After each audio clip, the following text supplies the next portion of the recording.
sesuai dengan pengakuan imanmu, Rizky Wijanarko. Aku membaptiskan engkau dengan nama baptis Hernando, sehingga melalui baptisan ini hidup lamamu akan mati bersama Kristus, tetapi hidup yang baru akan bangkit bersama Kristus. Aku membaptiskan engkau dengan Rizky Wijanarko di dalam nama Allah Bapa, Putra, dan Roh Kudus, yaitu Allah yang Esa. Amin.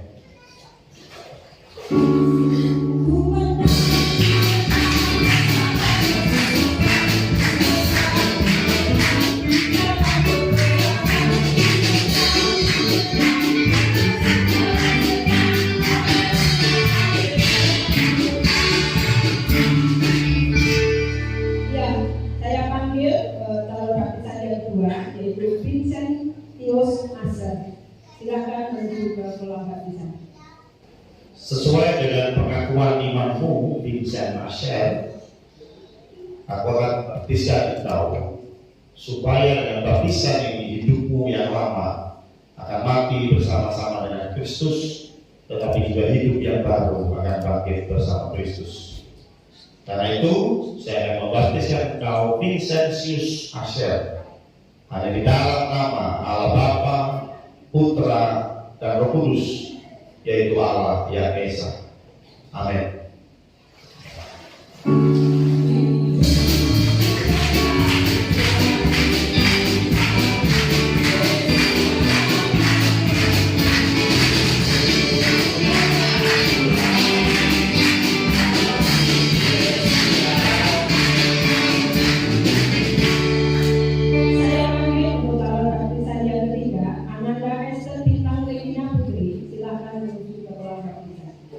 Sesuai dengan pengakuan imanmu, Bintang Regina Putri, aku akan membaptiskan engkau dengan nama baptis Esther, sehingga melalui baptisan ini hidup lamamu akan mati bersama Kristus, tetapi juga hidup yang baru akan dibangkitkan bersama Kristus. Karena itu aku akan membaptiskan engkau Esther Bintang Regina Putri hanya di dalam nama Allah Bapa, Putra, dan Roh Kudus, yaitu Allah yang Esa. Amin.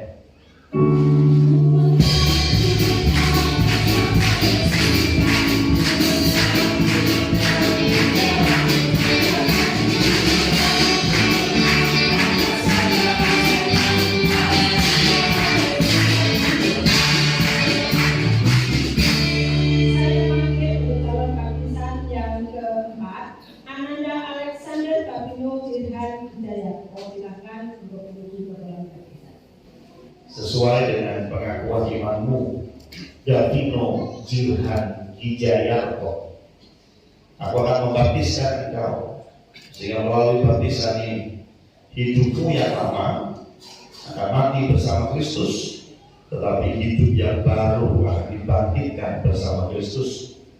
Karena itu aku akan membaptiskan engkau Alexander Davino Jirhan Hijayarko hanya di dalam nama Allah Bapa, Putra, dan Roh Kudus, yaitu Allah yang Esa. Amin.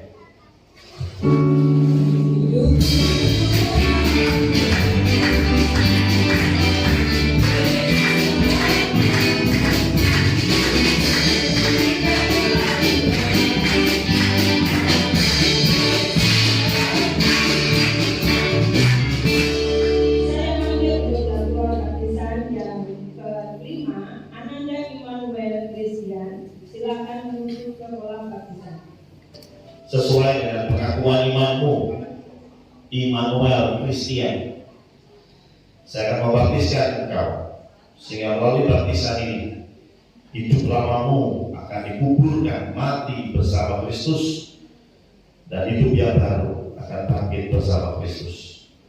Karena itu aku akan membaptiskan engkau Immanuel Christian hanya di dalam nama Allah Bapa, Allah Putra, dan Allah Roh Kudus, yaitu Allah yang Esa. Amin.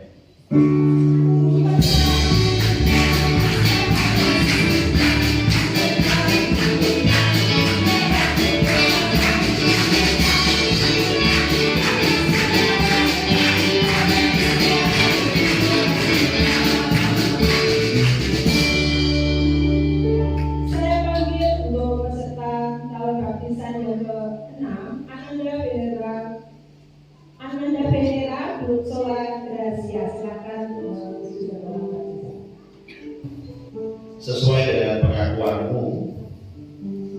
imanmu, venera sola gratia.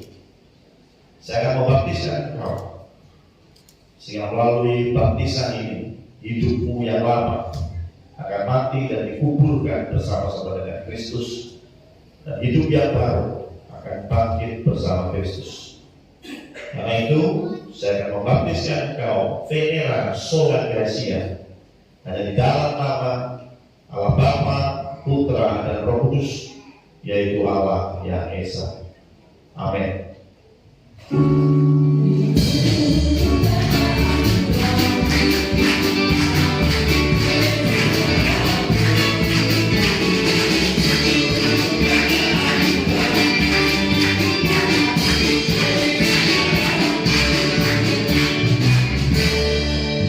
Nah, sekarang sampai dengan calon baptisan yang terakhir yang ketujuh, yaitu Ananda Maria Octavia. Silakan menuju ke kolam baptisan. Sesuai dengan pengakuan imanmu, Maria Octavia, aku akan membaptiskan engkau, sehingga melalui baptisan ini kehidupan lamamu, manusia lamamu akan mati, dikuburkan bersama Kristus, dan bangkit menjadi manusia baru yang memuliakan nama Kristus.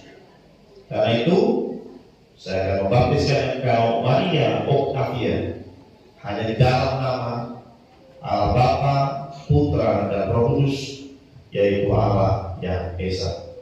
Amin.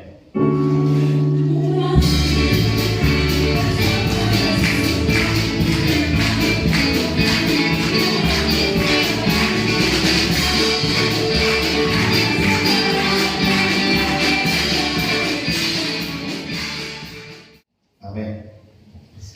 Shalom Bapak Ibu. Selamat Hari Paskah 2024. Selamat untuk 7 anak yang luar biasa yang hari ini berkomitmen di hadapan Tuhan dan jemaat untuk menjadi murid Kristus. Dan hari ini kita akan membahas satu tema yang menarik, yaitu kebangkitan Kristus membawa terang, ya. Dan sebelum kita masuk ke dalam situ, mari kita baca di dalam ayat mas kita, yaitu di Matius 6 ayat yang ketiga, ya. Matius 6 ayat yang ke apa? Matius 6 yang ketiga, ya. Sepertinya bukan itu, ya.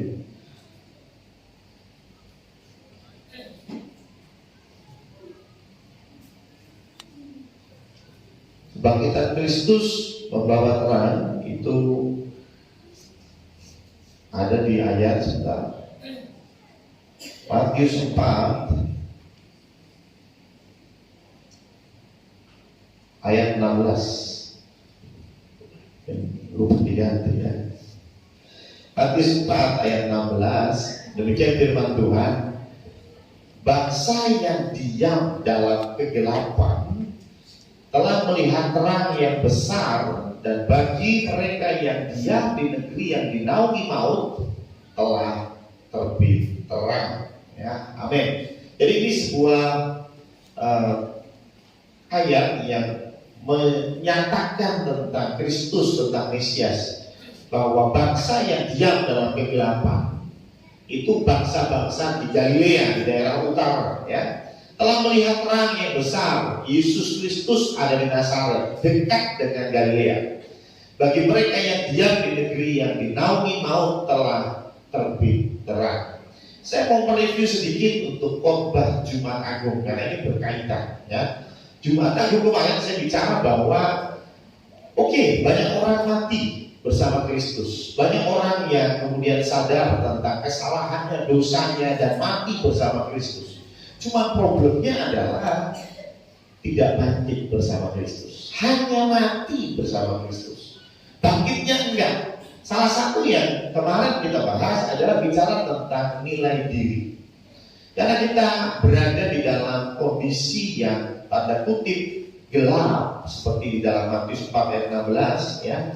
Maut, ya, bangsa yang diam dalam kegelapan di negeri yang dinaungi maut, atau bisa saya bilang dalam kehidupan kita yang lama, kita ini kemudian memandang diri kita ini rendah, nilai kita ini rendah. Sehingga ketika kita ada masalah, ketika bisnis kita hancur, kita berkata ya mungkin ini hukuman dari Tuhan karena dulu kita berbuat dosa. Oh mungkin ini memang balasan dari apa yang saya lakukan dulu. Ingat, kita sudah ditebus. Artinya dosa yang lalu itu sudah selesai gitu ya. Selesai di kayu salib. Kita sudah mati bersama Kristus, amin. Tapi kita nggak mau bangkit. Kita merasa bahwa nilai kita rendah. Dan ketika kita punya nilai yang rendah, maka kita tidak punya cita-cita dan harapan yang tinggi. Kita merasa ya yang penting buat makan cukup, ya puji Tuhan ya. Ya bersyukur, yang penting hari ini ya lutut sakit tapi ya puji Tuhan. Bersyukurnya baik, tetapi Tuhan berkata bahwa oleh bilur-bilurnya aku sembuh. Bukan oleh bilur-bilurnya aku rada baikan dikit, enggak ya. Tuhan bilang oleh bilur-bilurnya aku sembuh. Artinya total sembuh. Ketika keluargamu masih berantakan dan tidak kunjung pulih, ada berkata ya mungkin memang saya ditakdirkan begini. Gak ada begitu. Ya, Tuhan bereskan semuanya ketika Tuhan mati di kayu salib. Nah setelah itu bagaimana kita bangkit? Ini masalah nilai diri.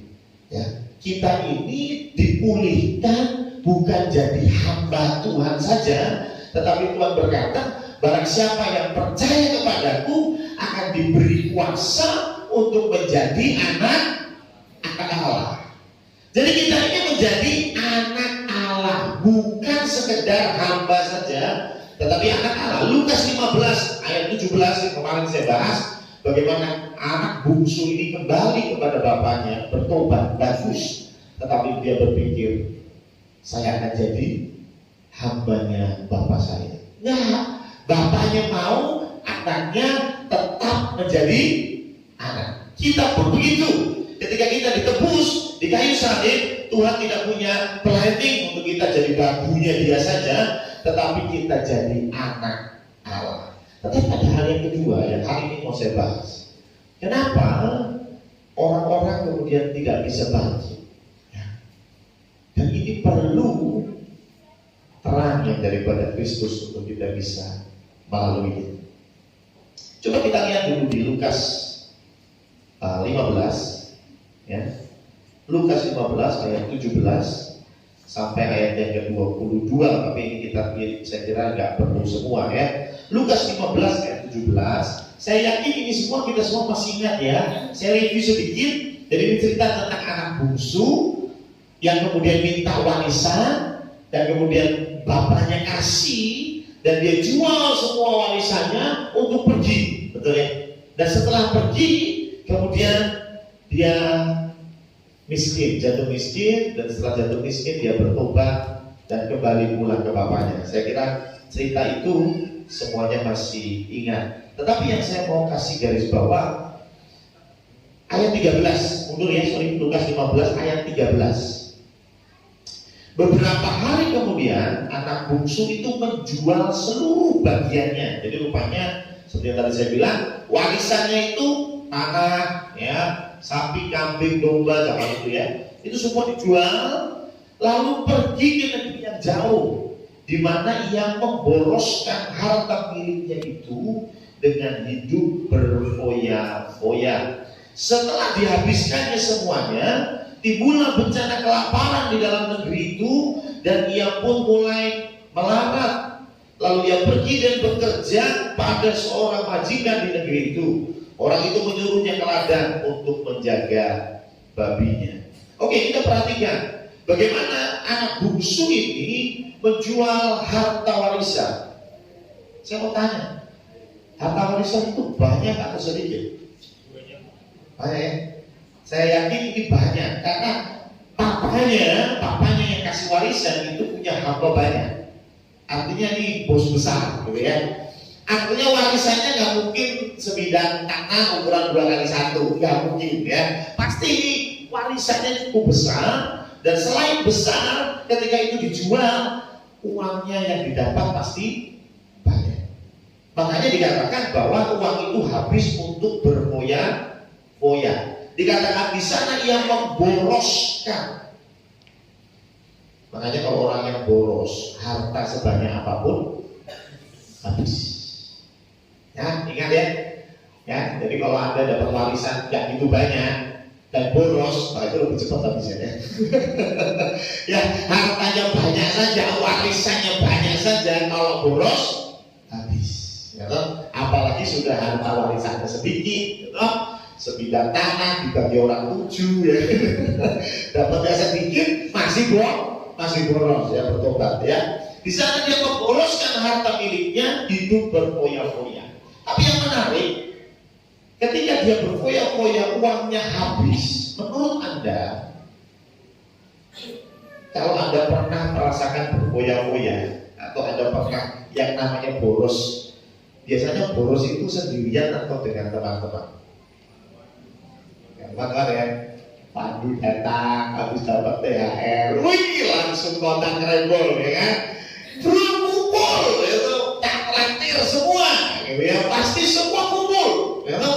Wow, makan minum yang bayarin Pandu, ya kan? Karena dia sedang berfoya-foya, paham ya? Jadi saya juga punya pandangan si bungsu ini pasti tokonya banyak, betul kan? Karena duitnya banyak.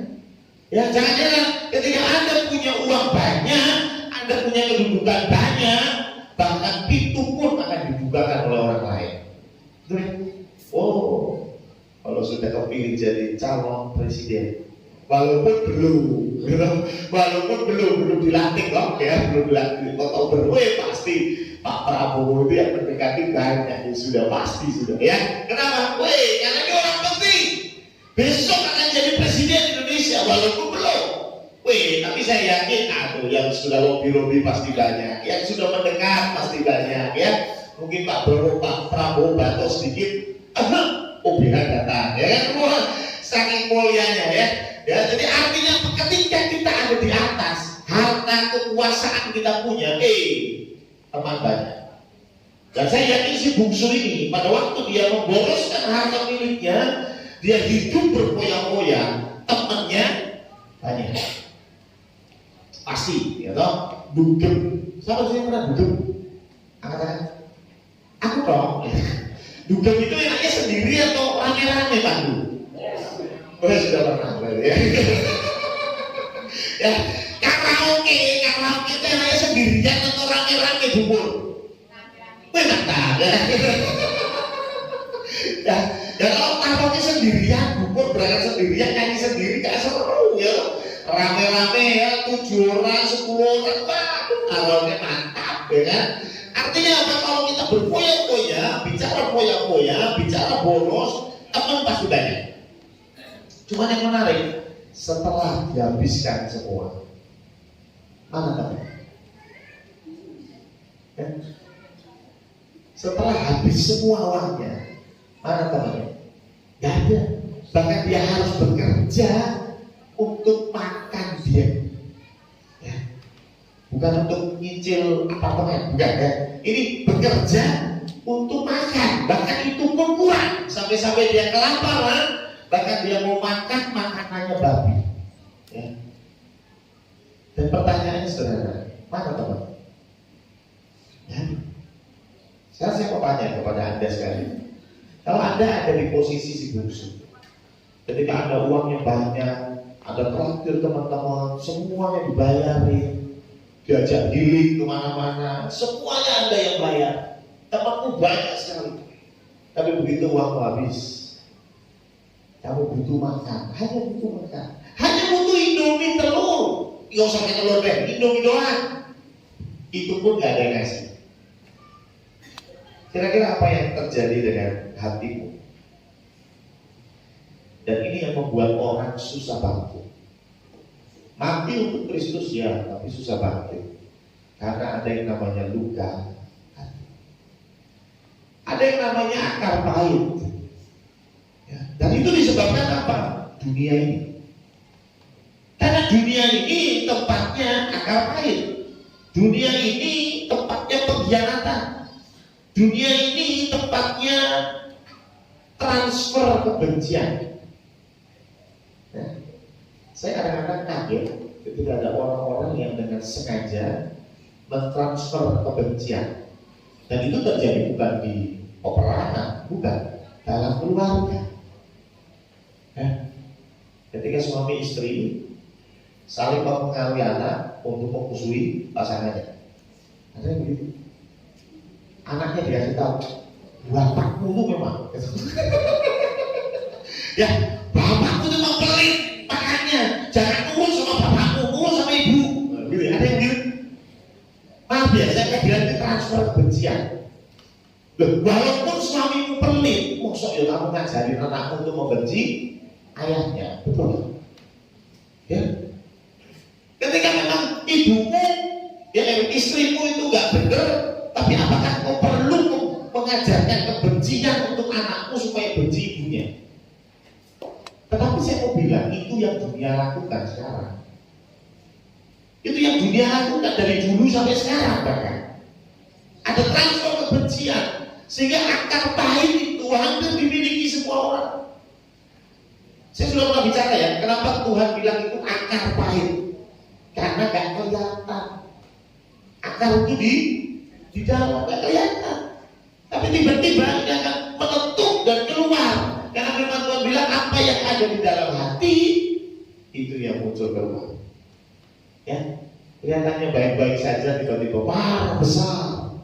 Ketika itu di senggol atau di jamak bagian sensitifnya, langsung marah karena ada akar pahit, ada sakit hati yang dia pernah alami dulu.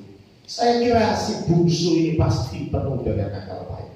Dia jengkel dengan teman-temannya, dia kecewa dengan teman-temannya, dia merasa dihianati oleh teman-temannya. Dulu lu makan minum di tempat gue, lu mau makan apa aja gue bayarin. Sekarang aku cuma butuh Indomie. Kamu enggak ada. Ada yang pernah punya pengalaman yang mirip dengan si bungsu? Ya. Ingat, ini menimbulkan yang namanya luka hati. Coba kita lihat di dalam Efesus 4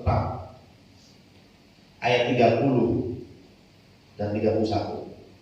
Efesus 4 ayat 30 dan 31 dikatakan, dan janganlah kamu mendukakan Roh Kudus Allah yang telah memeteraikan kamu menjelang hari penyelamatan.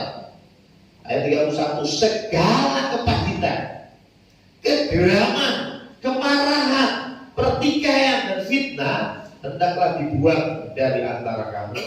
Demikian pula segala kejahatan. Ini bicara tentang Roh Kudus yang ada di hati kita, dan Tuhan bilang bahwa di dalam hati ini harus diberesin.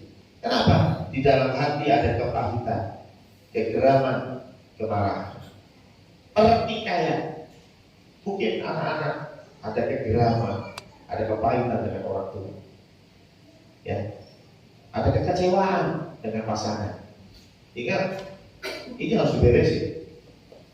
Kalau nggak diberesin, engkau tetap mati, nggak jadi bangkit.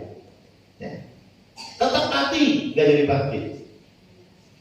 Kenapa? Karena Matius 5 ayat 8 berkata, hanya yang suci hatinya yang dapat melihat Allah. Berbahagialah orang yang suci hatinya. Kenapa bisa melihat Allah? Karena hatinya bersih. Hatinya bersih, maka Roh Kudus yang ada di hati kita bisa lihat dengan jelas. Kita bisa tahu apa arahan Tuhan atas hidup kita kalau hati kita bersih. Saya nggak bilang ketika hati kita bersih baru Roh Kudus masuk. Enggak. Roh Kudus bisa masuk kalaupun hatimu belum beres. Tapi engkau tidak akan bisa melihatnya dengan jelas. Engkau tidak akan bisa mendengar apa yang Tuhan mau di dalam hidupmu dengan jelas kalau engkau tidak membereskan hati. Engkau masih gelap, engkau masih di bawah kebinasaan, di bawah bayang-bayang maut. Nah karena itu Tuhan Yesus bangkit membawa sebuah terang. Terangnya itu seperti apa sih? Coba kita lihat di 2 Korintus 3 ayat 16 dan 17. 2 Korintus 3 ayat 16 dan 17. Ini syaratnya kalau kita mau terima terang Kristus. Tetapi apabila hati seorang berbalik kepada Tuhan, maka selubung itu diambil daripadanya. Ingat ya, sudah ada Roh Kudus ya. Cuma masalahnya ada selubung. Kita nggak ngerti betul apa yang Tuhan mau. Tetapi ketika kita berbalik kepada Tuhan, maka selubung itu diambil daripadanya. Sebab Tuhan adalah Roh, dan di mana ada Roh Allah, di situ ada kemerdekaan. Masih ingat Jumat kemarin ada yang mengikat, ya, dan mengikat itu dosa. Termasuk di dalamnya yang mengikat adalah akal pahit, kebencian, sakit hati. Saya tahu Anda korbannya, saya tahu. Tetapi itu membuat Anda tidak bisa move on. Saya kenal satu orang yang kalau cerita isinya adalah akar pahit yang ada di hati. Kalau cerita temanya pasti itu. Ada yang sih? Ya. Jadi kalau punya teman yang kalau cerita itu pasti aja. Tahu nggak? Pak Marmal tuh begitu. Nanti besok ketemu lagi ceritanya sama. Berarti dia punya kebencian, dia punya akar pahit sama Pak Marno, betul ya? Ceritanya selalu itu, tahun depan ketemu lagi, ya ceritanya itu. 3 tahun lagi ketemu, ya ceritanya itu. Bayangin, ya, ada kepahitan yang begitu luar biasa, dan itu membuat dia tidak bisa dipakai oleh Tuhan. Karena dia tetap mati, dia tetap terikat. Dia nggak bisa punya kemerdekaan untuk dipakai Tuhan sebagai alat-alat untuk kebaikannya. Dan karena itu, firman Tuhan berkata bahwa ayo kita terima Kristus. Di dalam Yakobus 1 ayat 21 bicara tentang kuasa yang daripada Tuhan. Yakobus 1 ayat 21. Sebab itu buanglah segala sesuatu yang kotor dan kejahatan yang begitu banyak itu, dan terimalah dengan lemah lembut firman yang tertanam di dalam hatimu, yang berkuasa menyelamatkan jiwamu. Jadi firman itu tertanam, cuma masalahnya kita belum menerimanya. Kenapa? Ya tadi ada kegelapan di dalam hati kita. Kegelapan itu membuat kita tidak bisa menerima firman Tuhan. Kegelapan itu membuat selubung itu menutupi. Apa sih yang firman Tuhan coba sampaikan? Gak ngerti. Kalaupun ngerti, tidak mampu untuk melakukan. Ada akar pahit, ada sakit hati. Dan itu terkadang kita dapatkan ketika kita masih dalam hidup yang lama. Ketika kita masih ada di dalam hidup yang lama, mungkin 20 tahun yang lalu ada akal pahit, dan sampai hari ini masih ada. Lalu jalan keluarnya gimana? Ibrani 12 ayat 15. Ibrani 12 ayat 15. Ini satu-satunya cara supaya Tuhan bisa membawa terang itu di hatimu. Jagalah supaya jangan ada seorang pun menjauhkan diri dari kasih karunia Allah, agar jangan tumbuh akar yang pahit yang menimbulkan kerusuhan dan yang mencemarkan banyak orang. Rupanya akar pahit, kebencian, sakit hati. Tadi saya bilang bahkan bisa ditransfer. Ya, ketika saya sakit hati sama Pak Marno, saya bisa transfer kebencian itu sama yang lain, betul ya? Atau biasanya disebut provokator ya. Pandu gak suka sama saya, tapi dia pengaruh yang lain supaya yang lain pun benci sama saya. Sehingga ini menimbulkan kerusuhan, menimbulkan kerusuhan dan yang mencemarkan banyak orang. Dan rupanya supaya kita sembuh dari yang namanya akar pahit, sakit hati, kekecewaan, dikatakan jangan ada seorang pun menjauhkan diri dari kasih karunia. Apa sih kasih karunia? Apa kasih karunia?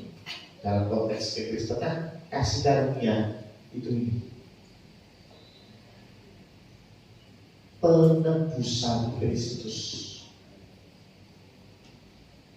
Saya tanya, Anda sudah jadi Kristen berapa lama? Ada yang lebih dari 20 tahun? Ada banyak yang lebih dari 20 tahun.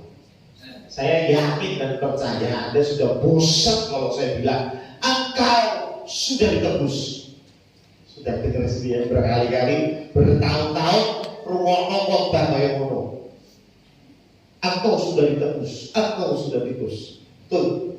Tapi pertanyaannya, apakah engkau sudah menebus?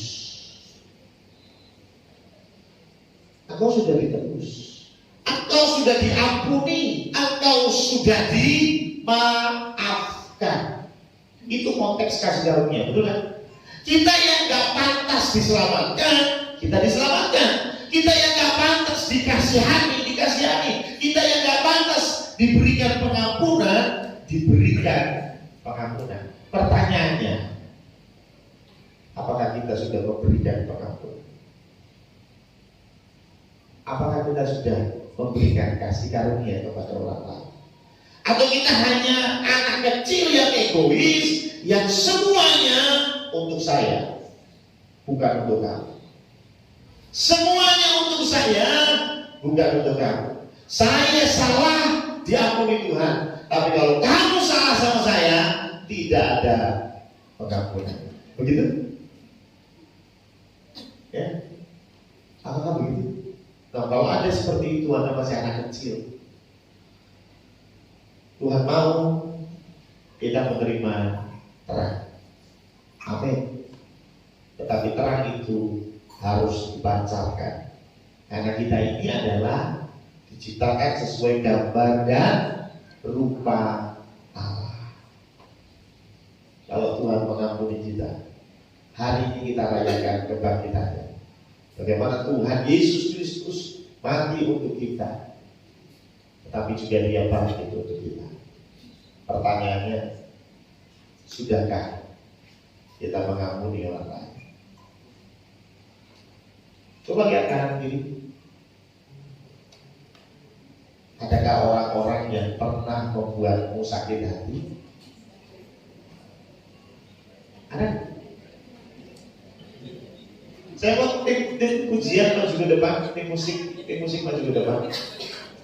Adakah orang-orang yang mungkin 5 tahun yang lalu, mungkin 6 tahun yang lalu, mungkin 10 tahun yang lalu, atau mungkin tadi malam, ya, membuat hatimu sakit.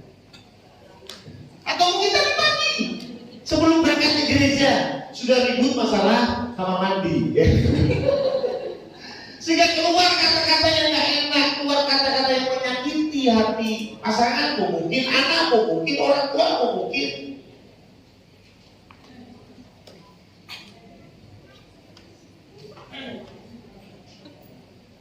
Coba lihat kanan kiri sekali lagi.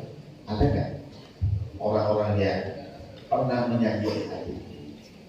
Kita mau nyanyi satu lagu. Mengasihi lebih sungguh. Kita nyanyi lagu ini sambil kita pikirin lagi. Ingat, kadang-kadang akar pahit itu, akar pahit tidak kelihatan. Jujur ya, akar pahit tidak kelihatan. Ketemu sama Mas Rokok senyum, ya. Dan begitu pisah dengan Mas Rokok, akar pahit itu muncul lagi. Ya. Ketemu lagi loh, haleluya, shalom Mas Rokok ya. Tapi masih ada akar pahit di dalam hati kita. Saya mau Paskah kali ini kita gak cuma mati bersama Kristus, kita gak cuma bertobat, tetapi kita bangkit dari kematian supaya hidup kita bisa dipakai oleh Tuhan. Dan salah satu yang sulit untuk dilepaskan adalah kita punya akar pahit. Saya bersyukur 7 orang tadi, mereka berterima kasih diberkati. Tetapi saya tahu mungkin di antara kita ada akar pahit. Kita nyanyikan ini dengan perlahan. Kalau memang di antara kita yang hadir ada orang-orang yang pernah membuat hatimu sakit, ada yang pernah membuat akar yang pahit di hatimu, gak usah lihat kanan kiri, gak usah. Keluar dari bangkumu, jumpai orang itu.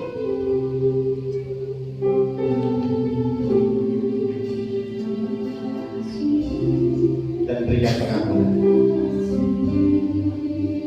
Bisa jadi itu pasanganmu, bisa jadi itu anakmu, bisa jadi itu orang tuamu.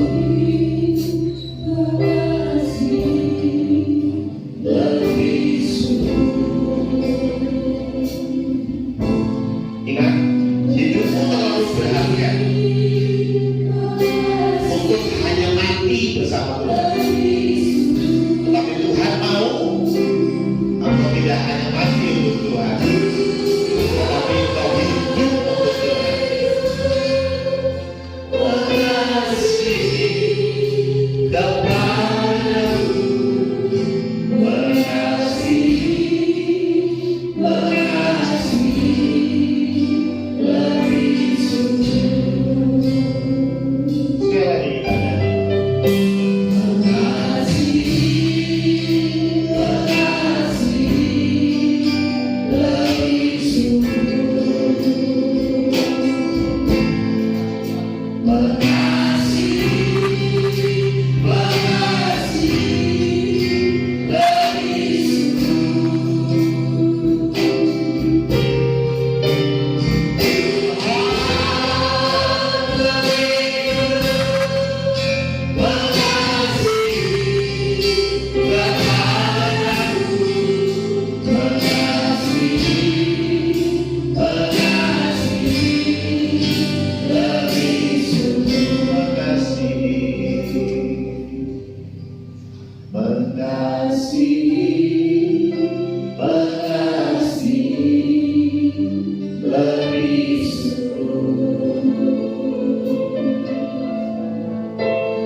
Musik mainkan ini dengan perlahan.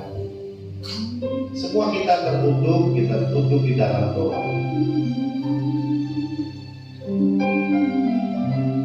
Sekali lagi kalau ada yang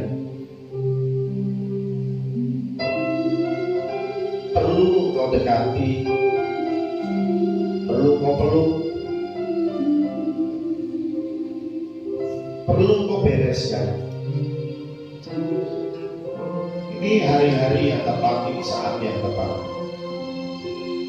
Karena hari ini kita kembali mengingat Tuhan Yesus sudah membereskan dosa kita.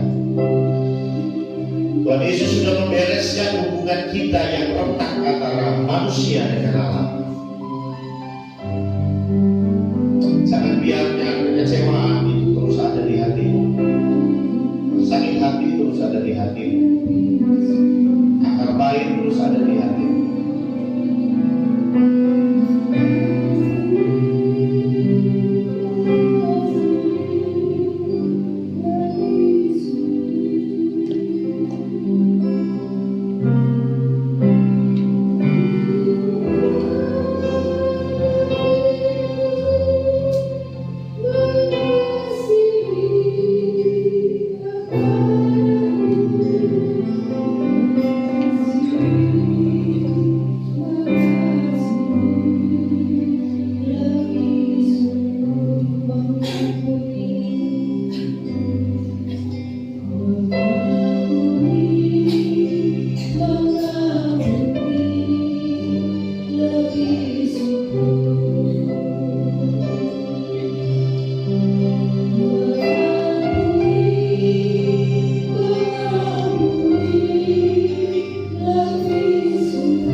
kebencian ini, sakit hati ini membuat kami tidak bisa dipakai oleh Tuhan.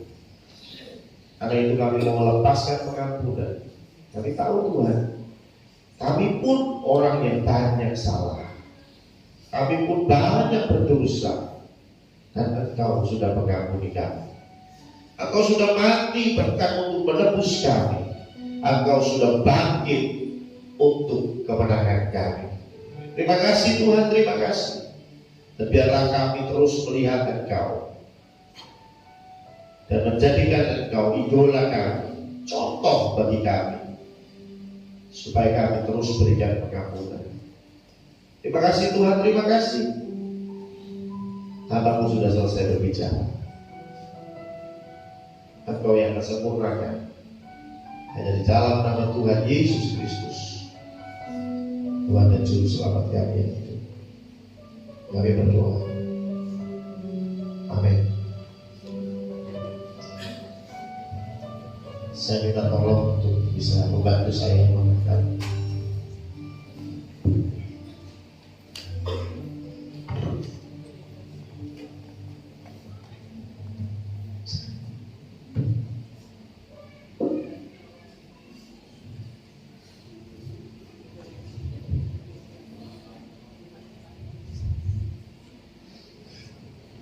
Saya undang untuk petugas perjamuan kudus bisa maju ke depan. Kita akan menerima perjamuan kudus. Dan seperti biasa saya akan sampaikan 3 hal tentang perjamuan yang akan kita nikmati bersama-sama. Yang pertama adalah roti dan anggur yang akan kita terima adalah roti dan anggur biasa. Tetapi ini adalah lambang bagi tubuh dan darah Tuhan.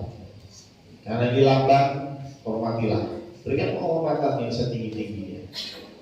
Yang kedua, siapa yang berhak ambil? Firman Tuhan berkata yang layak dan yang dilayakkan oleh Tuhan. Karena itu, ujilah hati kita masing-masing.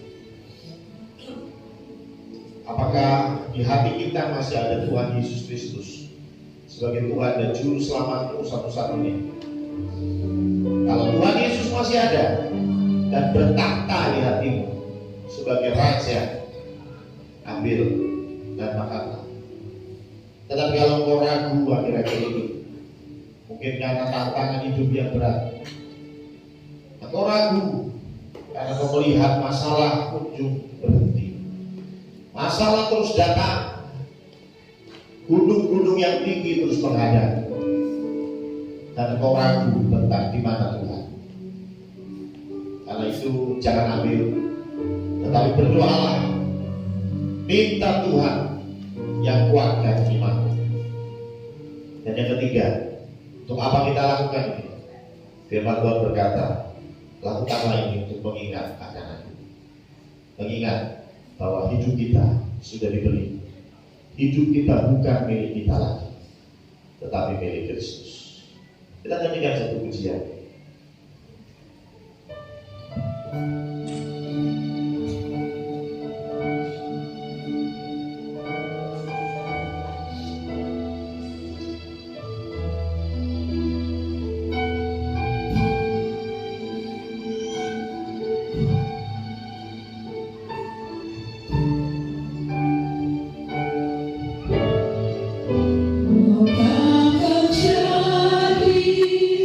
Roti yang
Tuhan Allah Bapa kami,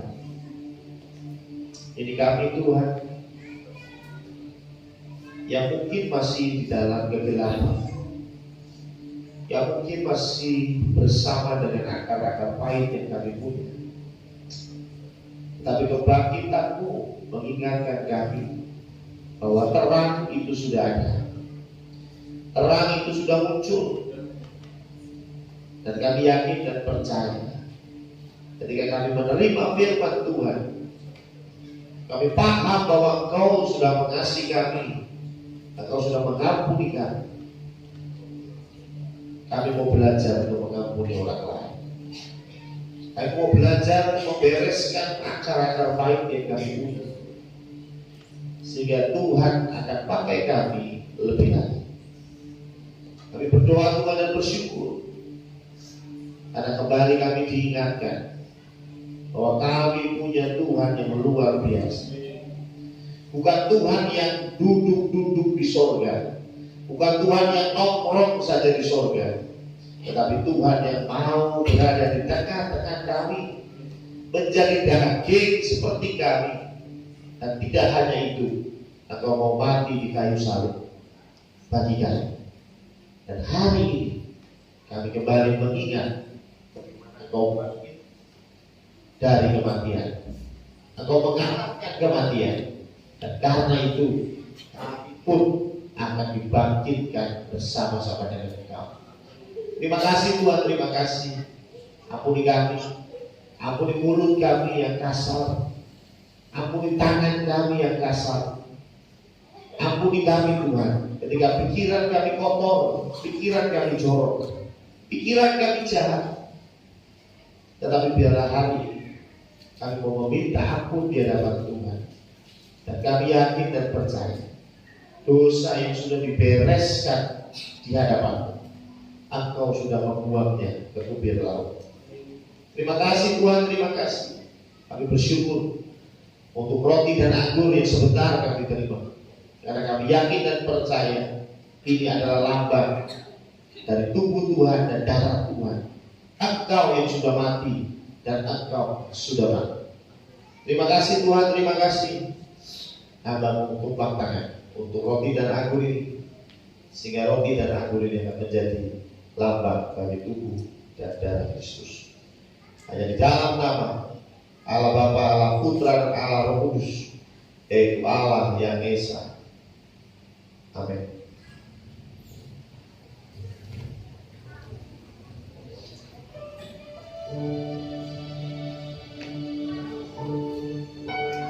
Terjadi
belum mendapatkan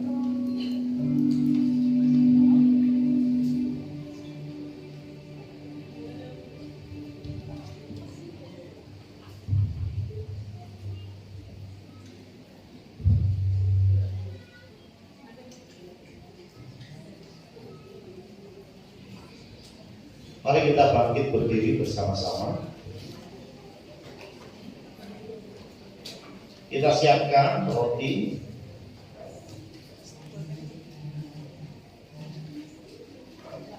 Ada ayat yang tentunya secara pribadi menegur kita.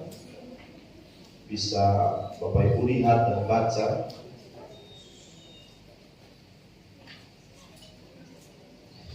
Kita bawa roti di tangan kanan kita angkat tinggi di atas kepala untuk menghormati.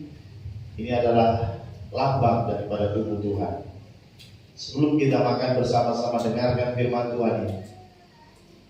Pada malam waktu ia diserahkan, ia mengambil roti, memecah-mecahkannya, serta berkata, inilah tubuhku yang terpecah-pecah bagi kamu.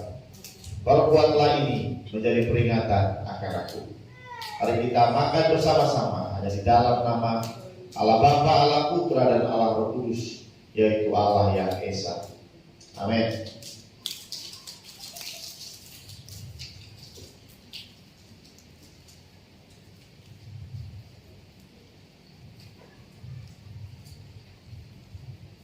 Hati-hati, kita siapkan anggur.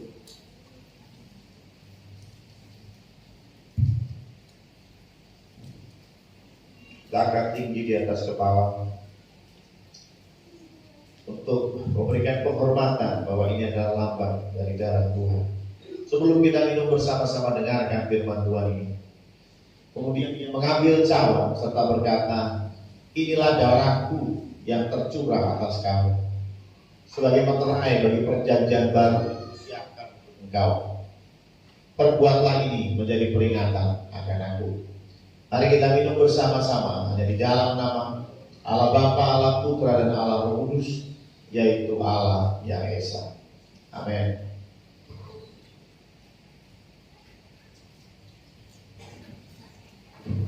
Dengan kasih dia akan Danu akan pimpin kita dalam doa syukur. Kembali kami mengundang putra putri kita yang berhasil dari Sakral Baptis dan juga doa Sakral Gereja Kudus. Saudara Fernando Rizky Jayanto bisa pimpin. Memang ada kesempatan. Saudara Vincenzius Asen sambil nangis begini. Saudari Esther Bintang Regina Putri, Saudara Alexander Gagino Jirhani Jayanto, Saudara Immanuel Christian, Saudari Primira Solagasia, dan Saudari Maria Octavia. Mereka akan menerima piagam baptis sekaligus bekal untuk kita mengalami sebuah kebenaran firman Tuhan yang akan kita terima nanti dengan kasih Bapak kita sama.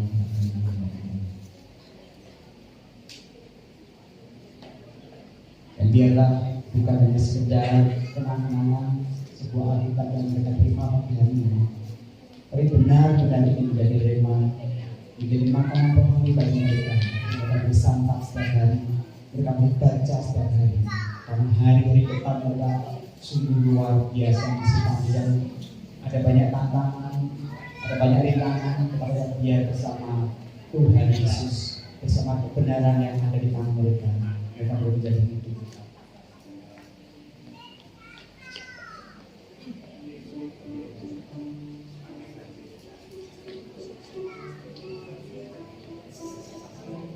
Selamat dan terima kasih. Selamat duduk kembali.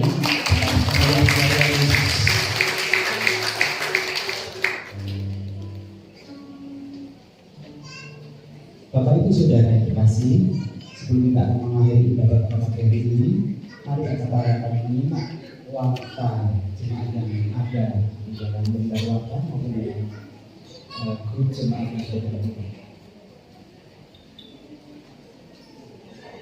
Mohon disampaikan kepada Bapak Ibu saudara dan saudara kita yang lain yang mungkin yang biasanya rawuh dalam ibadah sore, karena ibadah pagi itu kan ibadah yang spesial karena ibadah sore sudah digabungkan pagi ini. Tentunya ibadah sore diliburkan. Dan untuk ibadah gereja juga nanti sore diliburkan.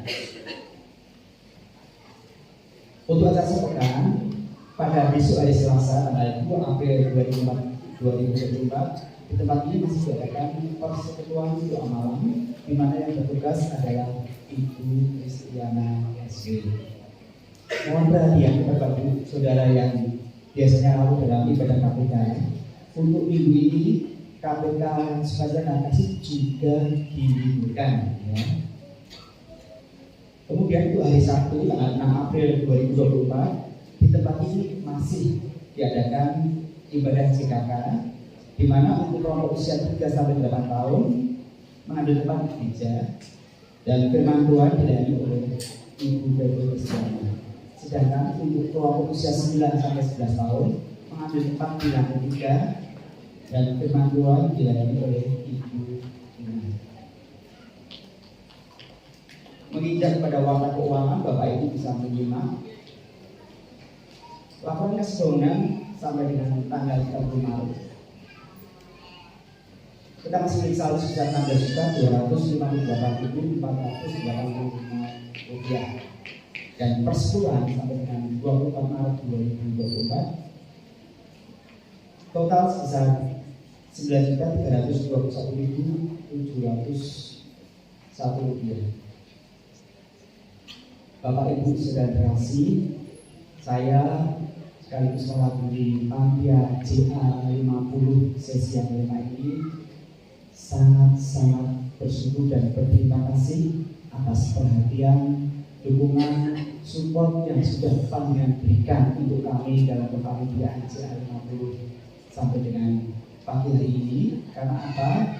Karena dari anggaran yang sudah kami anggarkan, kami sangat terbantu dan tertolong dari support panjenengan semua, baik berupa keuangan, teknologi, dan juga barang-barang yang lain. Oleh sebab itu, pada kesempatan ini kami menyampaikan bahwa laporan keuangan panitia Jumat Agung Paskah sampai dengan tanggal 30 Maret 2024 kami masih mengalami defisit sebesar Rp1.697.000. Tujuan dari anggaran yang ada, defisit semakin berkurang, dan pada kesempatan pagi ini juga kami juga masih berkesempatan kepada Bapak Ibu yang mungkin masih ingin juga mendukung acara CA 50 Desember ini karena masih banyak rangkaian event yang akan diselenggarakan. Sebab itu bagi Bapak Ibu yang ingin untuk bisa memberikan support kepada kami, Bapak Ibu bisa memasukkan persembahan melalui amplop CA 50 yang tersedia di pintu depan dan memasukkannya ke dalam kotak persembahan yang ada di bawah. Menginjak kepada warta khusus,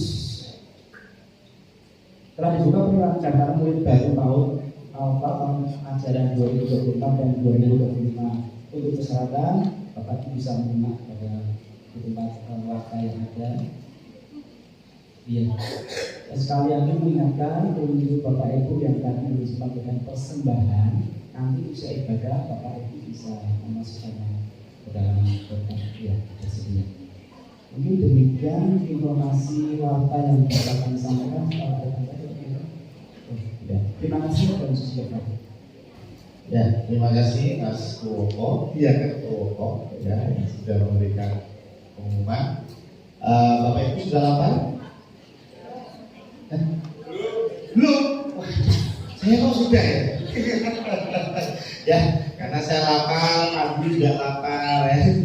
Karena itu, puji Tuhan, Bapak Ibu, panitia sudah menyiapkan untuk makanan jasmani kita di samping seperti biasa. Nah, ini saya mau jelasin di depan supaya nanti tidak ribet. Karena kita ada 7 anak-anak kita yang baru dibaptis, tentunya kita mau kasih salam buat mereka, kasih selamat untuk mereka. Jadi nanti 7 orang di sini ya, menghadap ke jemaat. Setelah doa berkat, terus nanti ada saya dan juga teman-teman majelis. Nah, nanti Bapak Ibu kasih salam kepada anak-anak kita langsung ke pintu samping dan bisa menikmati makanan jasmani. Ya, oke, itu saja tambahan dari saya. Apakah ada yang baru pertama kali datang? Kalau belakang itu ya, yang sebelah ya. Oh ya, depan juga nakal. Ya, mari kita pakai berdiri, kita akan tutup di dalam doa.